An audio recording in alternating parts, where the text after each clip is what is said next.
Se lancer sur YouTube est une tâche assez intimidante, je te l'accorde. Pour tout te dire, avant de démarrer cette aventure, j'avais une voix dans ma tête qui me disait que je n'aurais jamais le temps de créer des vidéos et que je ne serais jamais assez doué pour être pris au sérieux. La peur de l'inconnu et la peur de l'échec pointent généralement le bout de leur nez dès que l'on tente quelque chose de nouveau. Ces peurs sont encore plus fortes quand on s'apprête à faire quelque chose qui sort du commun, comme se filmer devant une caméra, pour être totalement vulnérable face au jugement que vont faire des inconnus sur nos vidéos. Cela paraît encore plus dingue quand on jongle déjà entre un emploi à temps plein et une vie de famille à gérer. Pour ma part, c'est vraiment ces deux aspects de ma vie qui m'ont longuement fait hésiter à me lancer. Je voyais tout un tas de jeunes réussir sur YouTube, mais ils étaient tous célibataires et ne faisaient que ça de la journée, ce qui n'était pas du tout mon cas. Néanmoins, je me suis lancé il y a 6 ans, alors qu'on était déjà 4 à la maison et que j'avais un poste à responsabilité. J'ai réussi à ne pas écouter ces voix et aujourd'hui, j'ai pu développer une chaîne de plus de 55 000 abonnés, ainsi que de nouvelles sources de revenus. Dans cette vidéo, je vais donc te partager la méthode complète que j'ai pu mettre au point ces dernières années pour continuer de développer ma chaîne uniquement avec 6 à 8 heures de temps libre par semaine. D'une façon générale, le succès de n'importe quelle tâche dépend de 3 points très importants. Tout d'abord, la stratégie qui te guide vers ton objectif de manière plus efficace que si tu n'en avais pas. Ensuite, l'exécution qui consiste à faire les choses de la bonne manière avec précision et efficacité. Enfin, la régularité qui implique de répéter ces actions de manière constante. Que tu souhaites devenir un pro du tennis, du basket ou de la création de contenu, c'est en exécutant que tu vas t'améliorer. Donc plus tu pratiques une activité et plus tu deviens bon dans cette activité. Si on prend ces 3 ingrédients, on peut réussir avec succès tout ce que l'on désire entreprendre et là, tu as un schéma qui peut s'appliquer à tous les domaines de ta vie. Pour que tu comprennes bien ce principe, prenons l'exemple de quelqu'un qui souhaite se mettre en forme et adopter un mode de vie plus sain. Tout d'abord, la stratégie consisterait à établir un plan d'entraînement et un régime alimentaire adapté à ses objectifs, en consultant éventuellement des professionnels de la santé ou des coachs personnels pour obtenir des conseils précis. Ensuite, l'exécution impliquerait de suivre ce plan à la lettre, en effectuant les exercices correctement et en respectant les principes nutritionnels recommandés. Enfin, la régularité jouerait un rôle crucial dans la réussite de cet objectif. Il ne suffit pas de faire de l'exercice ou de manger sainement de temps en temps, mais plutôt de le faire de manière régulière, jour après jour, semaine après semaine, pour voir des résultats durables et significatifs sur le long terme. En combinant une stratégie bien pensée, une exécution précise et une régularité dans l'action, ces personnes seront beaucoup plus susceptibles d'atteindre ces objectifs de remise en forme plutôt qu'une personne qui fait du sport de temps en temps et qui mange équilibré quand ça l'arrange. Mais bon, t'es pas ici pour te remettre en forme, mais pour développer ta chaîne YouTube. Du coup, voyons ce que ça donne pour cet objectif. Pour avoir une bonne stratégie de contenu, tu vas devoir définir 2 choses indispensables. À qui tu t'adresses et quel sujet tu souhaites aborder sur ta chaîne. Concernant l'exécution, qui revient à publier des vidéos, tu vas avoir besoin de compétences. Comment apprendre à te filmer, à monter ton contenu, à créer des miniatures et tout ce qui va avec la création de contenu en général. Potentiellement,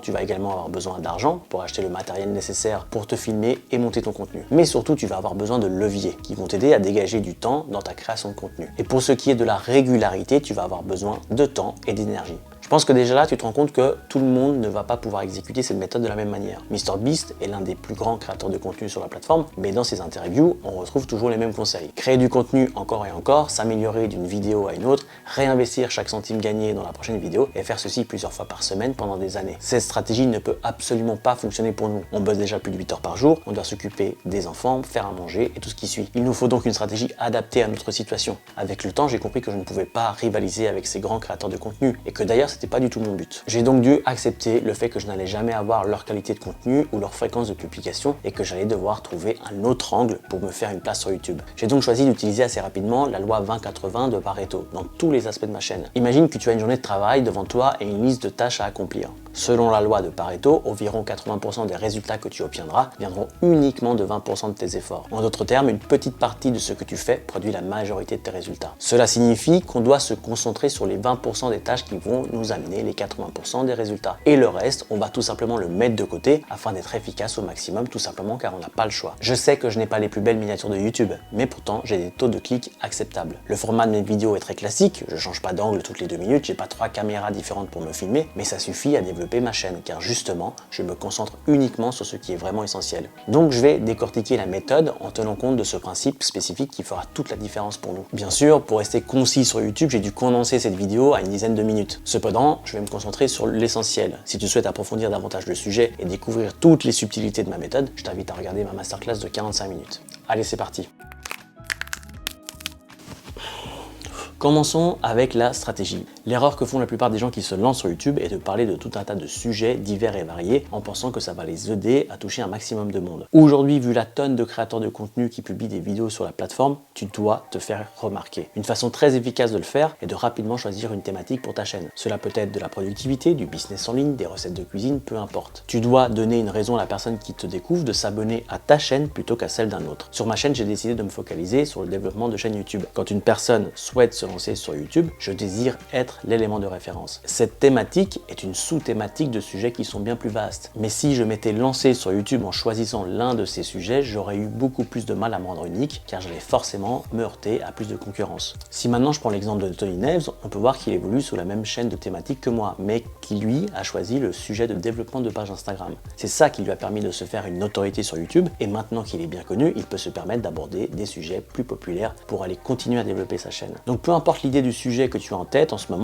essaie de choisir un sujet précis qui va aller attirer une audience précise. Cette notion d'audience m'amène à la deuxième partie de la stratégie qui est de définir les gens que tu souhaites attirer sur ta chaîne. Est-ce que ce sont majoritairement des hommes, des femmes, les deux? Est-ce qu'ils sont jeunes? Est-ce qu'ils sont parents? Quels sont leurs blocages? Quels sont leurs rêves? Plus tu arrives à définir précisément à quoi ressemble ton audience idéale, plus ce sera simple de faire évoluer ta chaîne efficacement car tu vas devoir te concentrer à créer du contenu pour une catégorie de personnes spécifiques qui ont des besoins spécifiques. Par exemple, imaginons que tu souhaites créer une chaîne sur la cuisine végétalienne. Alors déjà, la cuisine végétalienne, c'est une thématique plus précise que la cuisine en général, ce qui est un très bon point, mais tu peux encore aller plus loin. Plutôt que de simplement parler de cuisine végétalienne en général, tu pourrais affiner ta thématique pour cibler spécifiquement les jeunes parents occupés qui cherchent des recettes rapides et saines pour toute la famille. En définissant précisément ton audience cible, tu pourrais comprendre leurs besoins spécifiques. Ils ont besoin de recettes simples, rapides à préparer et adaptées aux enfants. Ils pourraient également être intéressés par des conseils pour gérer le temps en cuisine et pour convaincre les enfants de manger plus de légumes par exemple. En te concentrant sur cette audience spécifique, tu pourrais créer du contenu qui répond exactement à leurs besoins et à leurs préoccupations, ce qui rendrait ta chaîne beaucoup plus attrayante et utile pour eux. Cela te permettrait donc de te démarquer dans un domaine déjà saturé en offrant quelque chose d'unique et de précieux. Rien qu'avec ça, tu vas te démarquer de la plupart des gens qui se lancent sur YouTube sans aucune stratégie. Concernant l'exécution maintenant, je vais t'éviter tout un tas d'erreurs et je vais te faire gagner du temps en allant dans le vif du sujet. YouTube va mettre en avant du contenu selon deux critères très précis. Pour lui, une bonne vidéo est une vidéo qui a un beau taux de clic et un beau taux de rétention. Point. Donc s'il y a vraiment des compétences que tu dois acquérir dès le début sur la plateforme, c'est bien la création de miniatures YouTube pour avoir un bon taux de clic, le montage vidéo pour un bon taux de rétention et surtout le choix des sujets de tes vidéos. Un bon sujet de vidéo va l'emporter sur n'importe quelle technique de montage ou d'effet dans tous les sens. C'est d'ailleurs pour ça qu'on a défini une stratégie. Maintenant que l'on sait qui est notre audience et ce qu'elle recherche sur YouTube, c'est beaucoup plus facile de trouver des sujets de vidéos qui vont l'intéresser, ce qui se traduit par un taux de clic élevé et un taux de rétention élevé. Et là, je t'ai même pas parlé d'optimisation de mots-clés ou autre. On reste sur une stratégie de contenu simple mais efficace qui est induite par la logique et non par des hacks qui vont marcher une fois sur 10. Autre point important concernant les compétences, j'aimerais vraiment t'éviter de te bloquer comme j'ai pu le faire à mes débuts. Il y a des domaines qui comportent des compétences obligatoires pour exercer une activité. Par exemple, si demain je souhaite devenir professeur de mathématiques, je vais devoir faire des études et obtenir des diplômes avant d'avoir le droit d'exercer cette activité, on est d'accord? Sur YouTube, tu n'as pas besoin d'obtenir un diplôme pour avoir la permission de publier du contenu sur la plateforme. Alors oui, tu vas devoir apprendre à te filmer, à faire du montage vidéo, à créer des miniatures, etc. Mais toutes ces compétences peuvent être acquises dans le temps et toutes ces compétences peuvent être apprises en consommant du contenu gratuit directement sur YouTube. Par exemple, en s'abonnant à cette chaîne. Je dis ça, je dis rien. Comprends bien que chaque personne qui s'est lancée sur YouTube a commencé au stade 0, avec 0 compétences. C'est ce qui fait d'ailleurs toute la beauté de cette activité, car n'importe quelle personne qui possède un téléphone et une connexion internet peut devenir un créateur de contenu. Donc s'il te plaît, évite de te trouver des excuses à ce niveau, car même avec peu de temps libre, tu vas pouvoir le faire, et je le sais car je l'ai fait. Néanmoins, on va avoir besoin d'astuces pour gagner du temps, étant donné qu'on n'en a pas des masses à notre disposition. C'est là où le levier entre en jeu. Un levier, c'est comme un outil ou une technique qui te permet d'obtenir un maximum de résultats avec un minimum d'effort. Par exemple, imagine que tu veux déplacer un gros rocher. Plutôt que de le soulever à la force de tes bras, tu pourrais utiliser un levier, comme une barre, pour exercer une pression et le déplacer plus facilement. J'ai noté 3 leviers différents qui sont à notre disposition pour nous aider à aller plus vite dans la création de notre contenu. Le premier sont les systèmes. Prenons par exemple le système de gestion de commandes dans un restaurant. Au lieu que chaque employé prenne les commandes à la volée et les transmette directement en cuisine, un système de prise de commandes centralisé comme celui par McDonald's par exemple permet d'optimiser le processus. Les employés prennent les commandes à un guichet central, puis elles sont transférées transmises de manière organisée à la cuisine. Cela permet d'éviter les erreurs, d'accélérer le service et d'améliorer la satisfaction des clients, tout en permettant aux employés de se concentrer sur d'autres aspects du service. Pour ma chaîne YouTube, j'ai mis en place différents systèmes. Plus précisément, j'ai développé un modèle Notion qui regroupe tout ce dont j'ai besoin pour créer mes vidéos. Il me permet d'avoir un suivi complet du moment où j'ai une idée de contenu jusqu'au moment où je publie la vidéo. J'ai un système pour choisir mes titres de vidéos, un système pour le script de mes vidéos, un système pour créer mes miniatures. C'est d'ailleurs pour cela qu'elles se ressemblent toutes, car chaque fois j'utilise la même police, les mêmes couleurs, le même fond. Ça me permet d'éviter de réinventer la roue à chaque miniature, mais aussi de créer une cohérence graphique et établir une certaine image de marque. Pour le montage de mes vidéos, c'est exactement pareil. Je pars pas d'un nouveau projet à chaque contenu. Je repars d'un modèle que j'ai créé et que je duplique pour chaque vidéo. Dedans, il y a déjà le bon étalonnage de couleurs, des transitions à disposition, des effets sur les textes, bref, tout ce dont j'ai besoin pour le contenu de ma chaîne. De cette façon, j'ai réussi à réduire au maximum le temps que je passe pour créer du contenu. Dans notre cas, chaque heure compte. Donc, on se doit d'être efficace et de trouver les bons compromis qui vont nous permettre d'assurer une certaine fréquence de publication malgré notre situation. Le deuxième levier sont les personnes. Si tu as pris le temps d'avoir un système en place, tu vas facilement pouvoir déléguer certaines tâches à d'autres spécialistes. Généralement, dans le domaine de la création de contenu, la première chose qu'on va déléguer, c'est la création des miniatures. Globalement, c'est pas le truc qui nous intéresse le plus et pour un budget raisonnable, tu peux trouver des gens qui ont de meilleures compétences que toi dans ce domaine. Je te conseille par exemple le site fiverr.com qui te permet de rentrer en contact avec des freelances qui vont pouvoir faire ce travail pour toi. Plus tu seras précis dans ce que tu désires et plus tu vas éviter de gaspiller ton argent avec différents allers-retours. Ensuite, il y a évidemment la délégation de la création de tes vidéos. Alors, c'est un gain de temps énorme, mais c'est aussi un tout autre budget qui demande généralement d'avoir une chaîne YouTube qui rapporte déjà pas mal d'argent. Néanmoins, bien qu'on manque de temps libre, contrairement à tous ces jeunes, on a un truc qu'ils n'ont pas. Un salaire. Donc en fonction de ta situation financière, tu peux tout à fait investir intelligemment cet argent en déléguant cette tâche à une autre personne. Ce qui va te faire gagner de nombreuses heures dans ta semaine que tu pourras consacrer pour filmer d'autres vidéos par exemple. Tu vas ainsi augmenter ta fréquence de publication, développer ta chaîne YouTube plus rapidement et potentiellement la monétiser plus rapidement également. Le dernier levier que j'aimerais te présenter est l'IA. C'est un sujet sur tous les médias, sur toutes les vidéos YouTube. L'IA révolutionne notre façon de créer du contenu et je suis convaincu qu'on se doit de l'utiliser. Je t'en parlerai davantage de comment j'utilise l'IA pour créer mon contenu dans une autre vidéo, mais ce que tu dois retenir est que l'intelligence artificielle peut être une grande source de gain de temps. Par exemple, j'utilise un outil qui s'appelle Recut, qui va automatiquement venir couper tous les blancs de la vidéo que je viens de filmer. Il supprime également tous les tous les en un clic et je me retrouve sur mon logiciel de montage vidéo avec un contenu dont je n'ai plus qu'à supprimer mes propres ratures. Depuis que je l'utilise, je gagne, sans te mentir, entre 30 et 45 minutes car je n'ai plus besoin de faire ce fameux nettoyage. J'utilise également l'IA pour m'aider à choisir le titre de mes vidéos ou pour trouver des métaphores que je vais pouvoir utiliser dans le script de mon contenu et je suis convaincu que ce n'est qu'un début. Alors j'irai pas jusqu'à me faire cloner, soyons d'accord. Je pense que la vraie puissance de YouTube est de pouvoir connecter avec des vraies personnes, donc on se doit de publier du contenu authentique qui nous ressemble pour vraiment créer une connexion. Et on attaque le point qui fâche le plus, la régularité qui va dépendre de ton temps et de ton énergie. Clairement le truc qui nous fait défaut. Alors on vient de voir comment être efficace dans la création de notre contenu, mais j'aurai encore plusieurs conseils à te donner. Premièrement, n'attends pas d'avoir le temps, mais prends le temps. Au début, je me disais demain soir, une fois les enfants couchés, je vais pouvoir travailler sur ma prochaine vidéo. Ou alors ce week-end, on n'a rien de prévu, je vais vraiment pouvoir avancer sur le montage de prochains contenus. Évidemment, ça ne se passe jamais comme ça, il y a toujours des imprévus. Le soir en question, tu es finalement exténué de ta journée et donc tu finis affalé sur le canapé dès 20h30 pour aller au lit à 22h, alors que tu t'es déjà endormi 2 fois devant la série du moment. Si ça sent le vécu, c'est que ça l'est.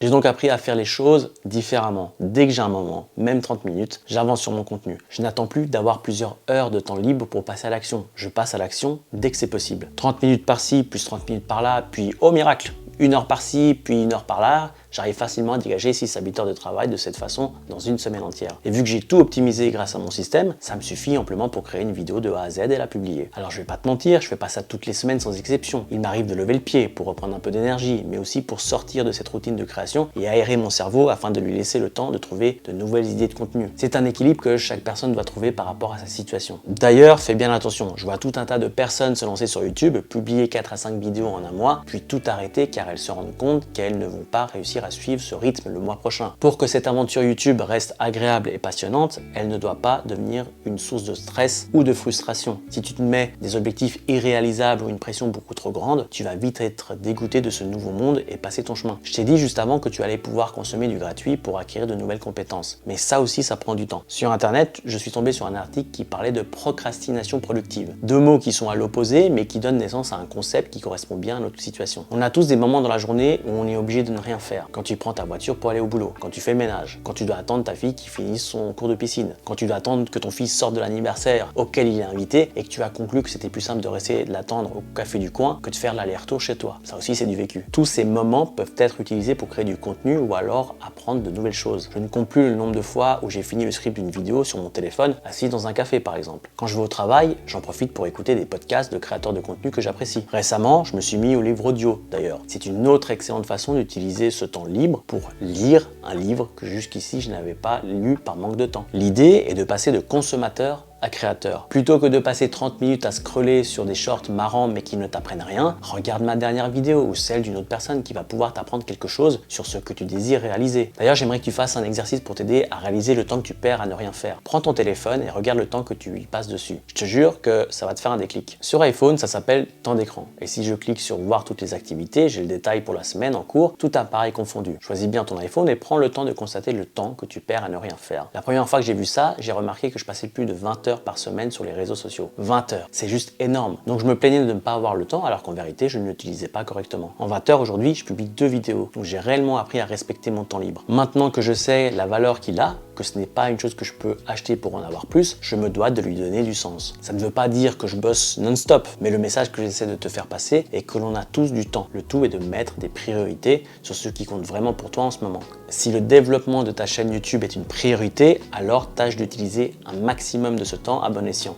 Et le meilleur pour la fin, l'énergie. Alors là, je vais éviter de te présenter une morning routine à base de jus vert douteux, de prières, d'affirmations positives et je ne sais quelle autre connerie. Nous, on se réveille à 6h, on sort du lit à 6h30 car c'était bien trop dur de le faire juste avant. On joue les caporales d'armée avec nos enfants pour qu'ils s'habillent et se brossent les dents. Et si tout va bien, ils sont à l'heure à l'école et tu peux enfin penser à toi, c'est-à-dire aller au boulot. Ce qui me permet réellement d'être motivé et d'avoir toujours assez d'énergie, peu importe la journée que j'ai eue, c'est d'avoir une vision claire de pourquoi je fais ça et quels sont mes objectifs. Aujourd'hui, j'ai un travail à temps plein qui me plaît et qui assure la moitié de la sécurité et du confort de notre famille. L'autre moitié provient de madame, tu l'auras compris. YouTube m'a permis de sortir de ma zone de confort, d'apprendre tout un tas de nouvelles compétences, de gagner en confiance sur mes propres capacités et par extension sur moi-même, mais surtout de générer de nouvelles sources de revenus. Ces sources de revenus nous permettent d'être beaucoup plus agressifs sur nos investissements, de s'offrir des extras et d'avoir des idées de projets qu'on n'aurait pas pu envisager sans ces nouveaux revenus. Plus le temps passe, plus ces revenus augmentent et sont récurrents et plus ça me motive à continuer car je n'augmente pas pour autant ces 6 à 8 heures par semaine. Mais le fait de développer une audience fidèle te permet d'aller chercher de nouvelles opportunités de vie et je te jure que ça, c'est une très grande source d'énergie. Donc je t'invite dès maintenant à écrire quelque part quels sont tes objectifs afin de pouvoir les visualiser et d'y penser à chaque fois que tu hésites à te faire une soirée Netflix alors que ça fait 3 soirs de suite que tu ne fais rien. Pour ma part, je me fixe des objectifs chaque début d'année et via mon modèle Notion, j'arrive à avoir un suivi, ce qui est extrêmement motivant. À ce stade, si tu désires en savoir plus encore sur la méthode qui te permet de développer une audience YouTube sur ton temps libre, je te propose à nouveau de visionner ma masterclass gratuite de 45 minutes où je vais beaucoup plus en profondeur que dans cette vidéo. Ici, je t'ai donné la vue d'ensemble de ce qui t'attend et ce que tu dois mettre en place pour être efficace. Et dans cette masterclass, je détaille davantage chaque aspect de la méthode. Sinon, je te propose cette vidéo où je détaille comment j'utilise mon modèle Notion pour développer et suivre le développement de ma chaîne YouTube tout au long de l'année. Moi, je te dis à très bientôt pour une prochaine vidéo. D'ici là, prends soin de toi. Ciao.